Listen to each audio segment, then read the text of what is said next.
Ayodhya, it is invincible to enemies. Adi Purana. It is untouchable for sins. Satyapakhyana. It is unbeatable by anyone. Atharva Veda. Ayodhya, prominent among the 16 Mahajanapadas.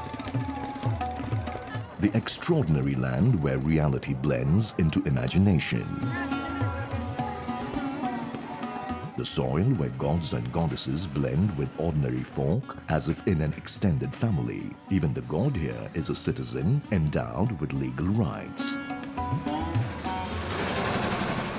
History and faith, truth and myth travel together here, even in the 21st century. Politics and religion always kept armed vigil here to settle old debts and carry out ancient promises, all for the sake of power.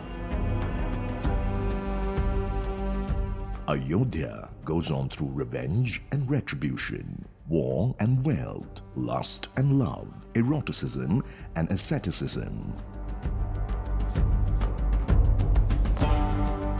A journey through Ayodhya's hoary past as a new temple rises exactly where the Mughals are believed to have destroyed an ancient temple to build a masjid. Once upon a time, Ayodhya was an obscure ancient town. Yet the story of Sri Ram originated in this tiny land, thrived as the dominant faith in South Asia for more than 2,500 years. This story had different versions and interpretations in all Indian languages.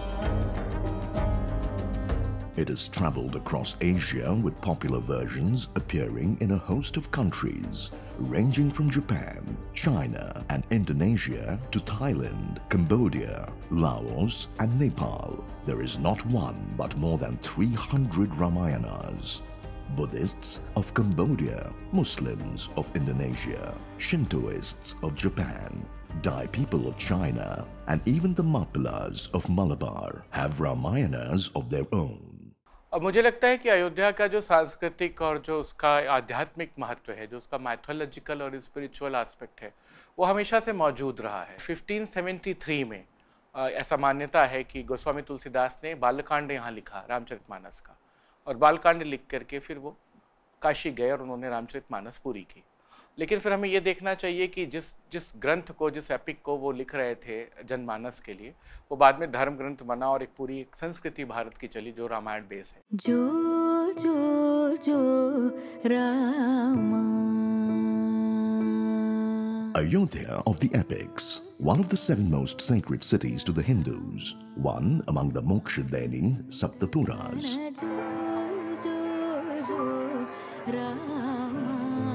The royal capital of the prehistoric Kosala Empire. The seat of the Ishkvaku dynasty, the land that believed to witness not just the birth but the death of the Lord.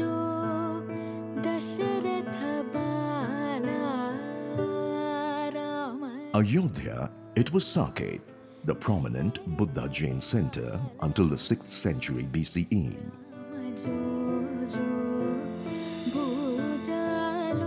The land through which Gautama Buddha and Mahavira traveled, the birthplace of 5 Jain Tirthankaras. Much before the time of empires, Ayodhya too consisted of multiple and tiny principalities. When the native tribes continued to remain in their traditional forest dwellings, a new Vedic community arose practicing agriculture and trade. A community using copper tools and weapons instead of those made with animal bones and wood came into being here.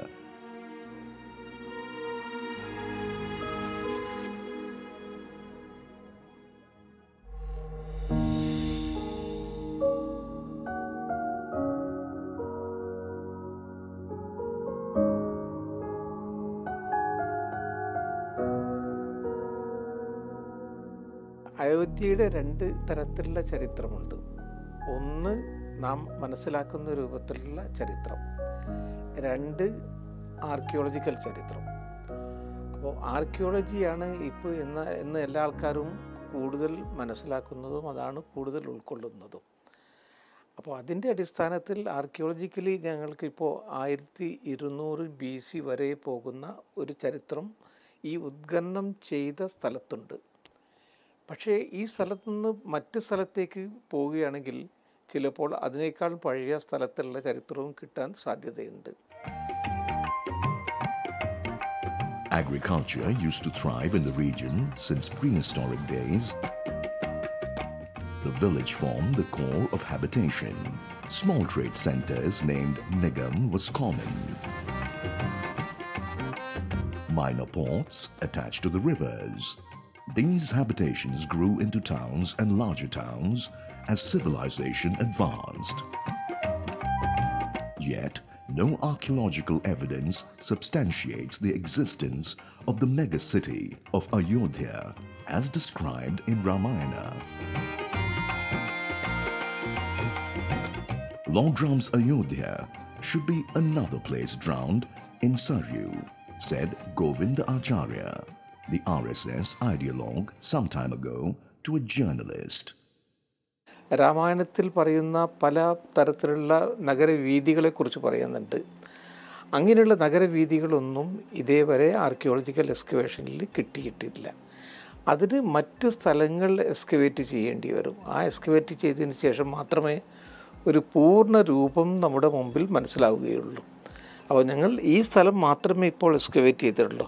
അത് 2.27 acre area, അതുമാത്രം, അതും ജന്മസ്ഥാൻ എന്ന് പറയുന്ന സ്ഥലത്താണ് excavate ചെയ്തത്. ഇതിനും 2-3 excavations ഉണ്ടായിരുന്നു. ഒന്ന് Banaras Hindu university professor AK നാരായണൻ്റെ കീഴിൽ ഒരു എക്സ്കവേഷൻ ചെയ്തിരുന്നു. അതിനുശേഷം രണ്ടാമത് പ്രൊഫസർ BB ലാലിൻ്റെ കീഴിൽ മറ്റൊരു എക്സ്കവേഷൻ 76-77 ചെയ്തിരുന്നു. ആ എക്സ്കവേഷനിലായിരുന്നു ഞാൻ പാർട്ടിസിപ്പേറ്റ് ചെയ്തിരുന്നത്. അദ്ദേഹത്തിൻ്റെ കീഴിലായിരുന്നു ഈ എക്സ്കവേഷൻ നടത്തിയിരുന്നത്. അപ്പോൾ ആ അവസരത്തിലാണ് ഈ വിവാദ ഭൂമിയായ പള്ളിയുടെ കീഴിലുണ്ടായിരുന്ന ആ തൂണുകൾ കിട്ടിയിട്ടുള്ളത്. Fa Hien, the Chinese monk who visited Ayodhya during the 5th century, wrote that there were Buddhist pillars but no large temples with high spires before the 6th century.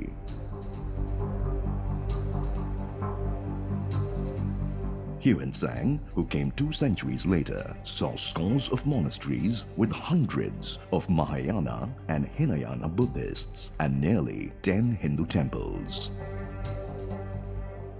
According to Hans Becker, a Dutch Indologist and historian, Saket, said to be the other name of Ayodhya, was a culturally developed center of ancient India.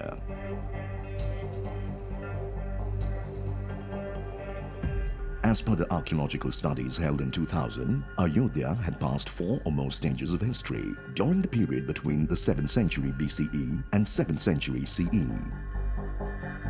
The Shunga Empire, based in Magadha-controlled areas from the 2nd century to the 1st century BCE. This period witnessed the first phase of structural construction occurred in this region. The time belonged to Pushyamitra, the founder of the Shunga dynasty, who declared 1 gold coin for every Buddhist head. It marked the first major Brahminical advance towards erasing every trace of Buddhism from the empire. Ayodhya came under the Kushan rule from the 1st century to the 3rd century CE. Archaeological excavations showed that Kushans were responsible for extensive constructions done in unknown architectural styles. Ayodhya became the capital of the Gupta Empire that reclaimed Vaishnava Hindutva hegemony, decimating Buddhist dominance. Skandagupta, who claimed Lord Ram's direct lineage, moved his capital from Pataliputra to Ayodhya. However, the 6th century witnessed the sun setting on Ayodhya with the decline of the Gupta Empire triggered by the invasion by the Huns. The city gradually moved to oblivion, silence shrouded Ayodhya for the next 5 centuries. Until the 11th century, when the Gahadavala dynasty of Kannauj came into prominence, catapulting the Vaishnava faith once again to glory. The western portion and also the southern portion was excavated.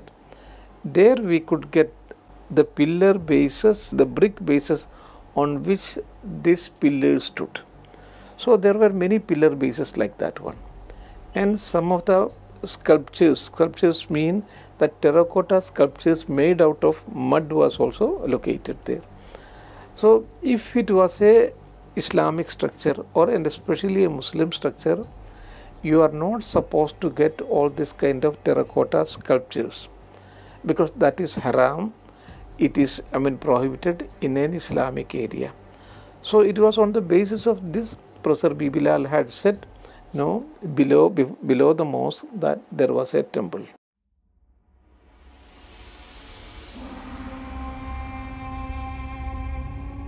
The 13th century marked a sea change in South Asian history with the onset of the Islamic invasion. The first phase of Islamic hegemony continued for 320 years through 5 generations of the Sultans of Delhi.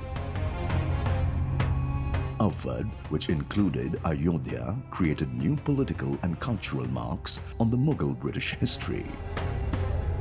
With the death of the last Mughal emperor, Aurangzeb, Awadh came under the local Shia Nawabs for some time. But the advent of colonial hegemony marked the end of the Nawabs era.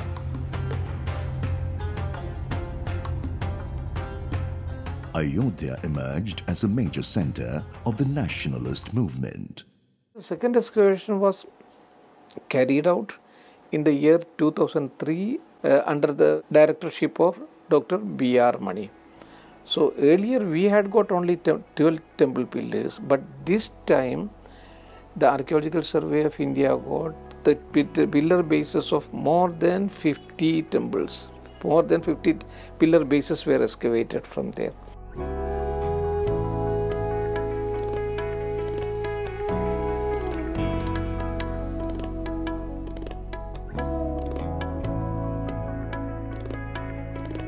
This means this was not a small temple, it was a huge temple.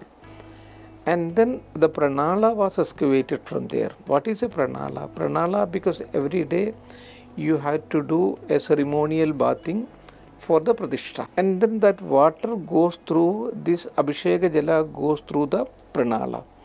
So this was a crocodile pranala. Crocodile pranala means crocodile is a symbol of river Ganges. So it was a crocodile pranala. Had it been a mosque, you would not have got this kind of crocodile pranala. And then on the top of the temples, that is North Indian temples, there would be amalka. That amalka was excavated from the same site. So neither this amalka nor this pranala would be, you will not get it from a residential area. It should be only from a temple area. The Nawabs of Lucknow, who had Persian roots, were different from the Sultans of Delhi. Nawab Sadat Ali Khan I was the founder of the autonomous state of Awadh in 1724. The first Nawab made Awadh the center of political action. Efficient administration doubled the kingdom's annual revenue, which pleased the Mughals too. Awadh posed an opportunity as well as a challenge to the Mughals. Bangash tribals, Rajputs and Nadir Shah were resisted by Sadat Khan. With tact and strength, yet Khan poisoned himself to death at Delhi's Dara Shukho Mahal.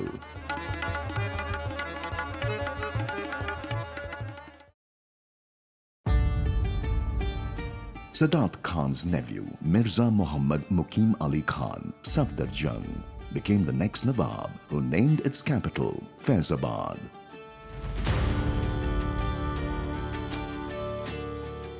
Nawab's right-hand man and Diwan Atmaram and his sons Ram Narayan and Mahanarayan collectively turned Faizabad into a beautiful city.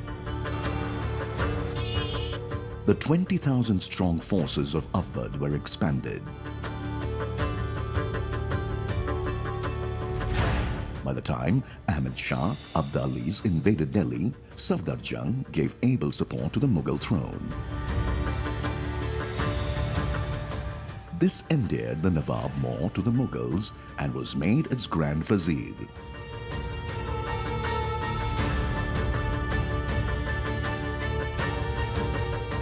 Safdarjung was also known for his strict morals, in stark contrast to other Nawabs known for larger harems. Safdarjung's wife was Begum Sadrunnisa, known later as Nawab Begum.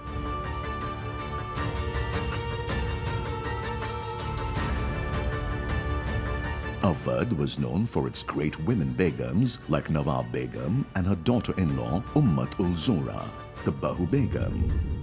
By the time Safdarjung's son Shuja and Daula assumed as the new Nawab of Awadh, northern India was a theatre of war with competing forces.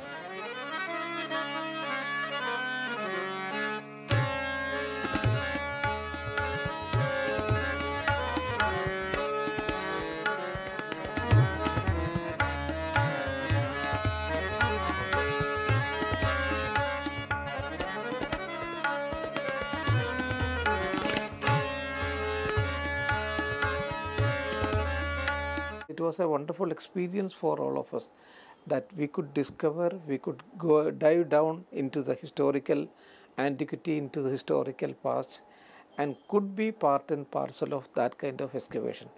But you know, at that time it was not an important issue. That also we should realize. Shuja replaced Lucknow to make Faizabad spectacularly rebuilt, even to rival Delhi as the new capital.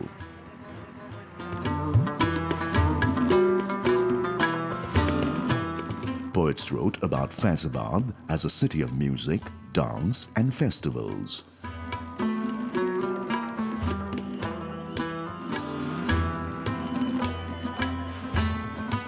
But prominent Hindus assumed important positions of power in Shuja's palace.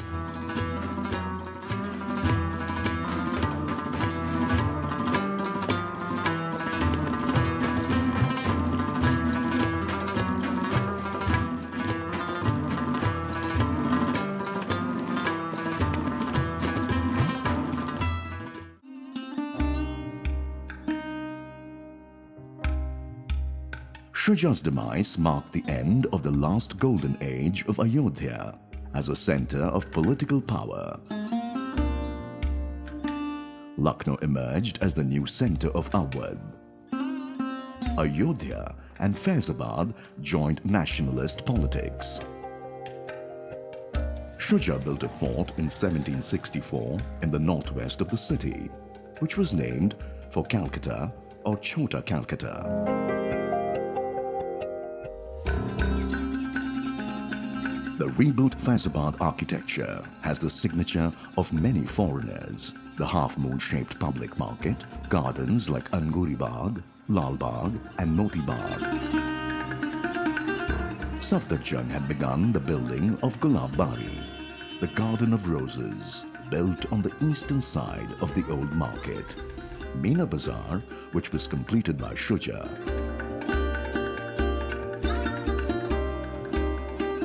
The Gulab Bari has the tombs of three Shuja Daula and his parents Safdarjung and his wife Nawab Begum. Safdarjung's remains were later shifted to Delhi, and Gulab Bari came to be known as Shuja's Maqbara. The first description we have got it from a foreign source, that is this one, Fahian. So he calls it as Shah Zone. And then there is from another description from Huang Sang. So he calls it Vishaka. But it is, I mean, from in our literature means in our Puranas, we get the reference as Saket. So Saket, Ayodhya and these two, that is, it is one and the same thing. And on the basis of the explorations also and excavations also, it has been proved that they were all referring to this place only, because in this place, there were several groups of people, several denominations of Indian religion. For example, Jains were there, Buddhists were there, and many other groups were also there. So it has been conclusively that way it is proved. They are all referring to Saket, which is Ayodhya.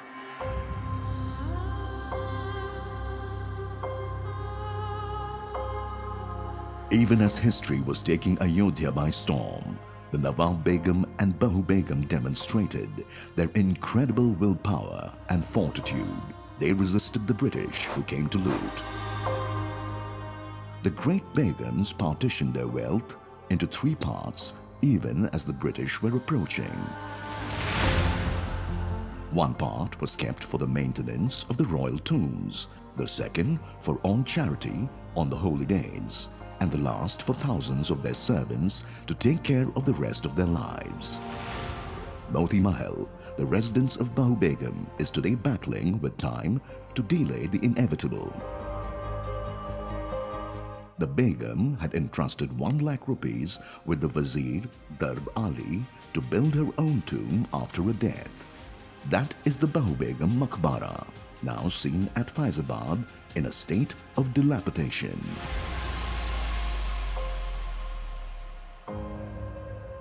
Even when the 4th Nawab Wazir, Asif ud Daula, angrily abandoned Faizabad as Awadh's capital and moved it to Lucknow in 1775, these brave women stayed on as the trusted Begums of the people of the Saryu. History recorded later, while the short-sighted Nawabs settled down at Lucknow, 2 powerful Begums led Faizabad. अगर आप कहीं भी जाएं, आप London में जाएं, आप मिस्र में जाएं, किसी भी सभ्यता में आप देखें, राजा के बराबर कभी रानी नहीं बैठती। राजा के सिंहासन के बगल छोटा सा सीट होगी जिस पर रानी बैठेगी। सिंहासन पे बराबर से आसन देने की जो बात आज वीमेन लिबरलाइजेशन की है, जो जेंडर बायसिंग की बात है, जो इक्वेलिटी की बात हम करते हैं, सिर्फ राम और सीता बराबर से सिंहासन पे बैठते हैं। ये राम जी ने पैदा किया। Asaf's generosity was legendary. A great patron of art and letters, Asaf ud Daula's court boasted of illustrious poets like Mir, Soda, Soz or Insha, who led to the efflorescence of the Urdu language and poetry. Like Awadh's last Nawab, Wajid Ali Shah, Asaf too penned poems, loved and patronized dance and music.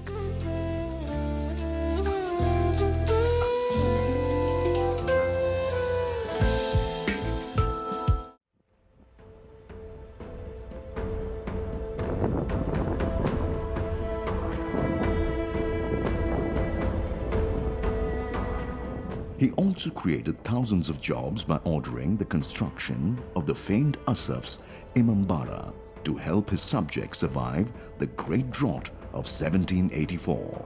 He deployed European architects and painters like Claude Martin, John Zoffany, and William Hedges to build and beautify Lucknow city.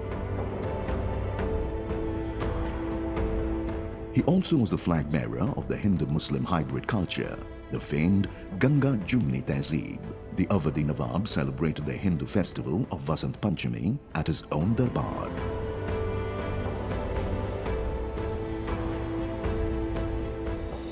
It was Saadat Ali Khan who made Holi and Dasera into major festivals. Khan had directly participated in the famed Ram Leela of Lucknow, one of the greatest Hindu festivals.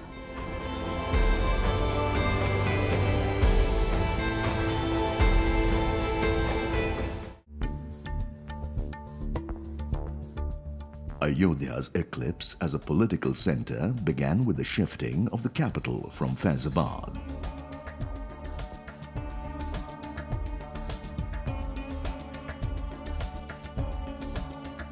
This also marked the decline of the Ganga Jamuni Tehzeeb and the beginning of the Hindu-Muslim differences fueled deliberately by the British policy to divide and rule. The seeds were sown during those days for the Mandir Masjid conflict. Gradually forgotten was the fact that Ayodhya, which now evokes the images of violent conflicts between two communities, has also a great legacy of fraternity. Ayodhya was also the land of Nawabs, who personally performed Krishna Leela and Ram Leela.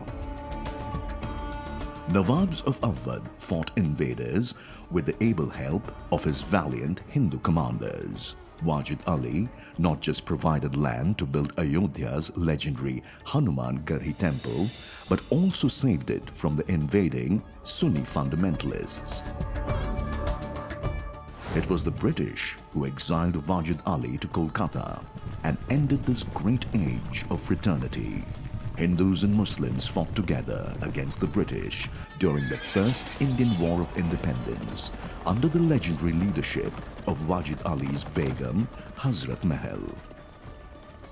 The friendship and harmony remained vibrant even during the violent days of Partition II, when Ayodhya remained as an oasis of peace when fires of communal war raged all around. Ayodhya में गली कूचों में चले जाएं, जहाँ पर सामान्य ढंग से जीवन यापन करने वाले लोग होंगे, छोटे से उसमें रह रहे होंगे, तो वो भी संतुष्ट हैं, एक संतोष का भाव है। तो ये चीज़ मुझे लगता है कि अयोध्या सिखाती है और इसको डेवलप करने की ज़रूरत है बड़े स्तर पे। As archaeologists, we have got our own limitations. We are not like historians. We are not like Puranic people. Unless and until you get certain substantial evidence from the archaeological excavations, we are not going to believe that one. So far we did not receive any, we did not get any kind of evidence that it belongs to the Rama's period or it is associated with the real Rama of antiquity. Of course, we only say that this one below, before the mosque, there was a temple, that's all, and that was a Vishnu temple. So we limit our exercise to that only. The indelible marks of this syncretic culture lie embedded in Ayodhya's day-to-day life even today. Ganga, entering into a deep embrace with Yamuna at Allahabad, flows to Kashi through this soil. Today, its human power is invested in the building of the new Ram temple, perhaps unaware and unmindful of what it holds for future of India's political and cultural life.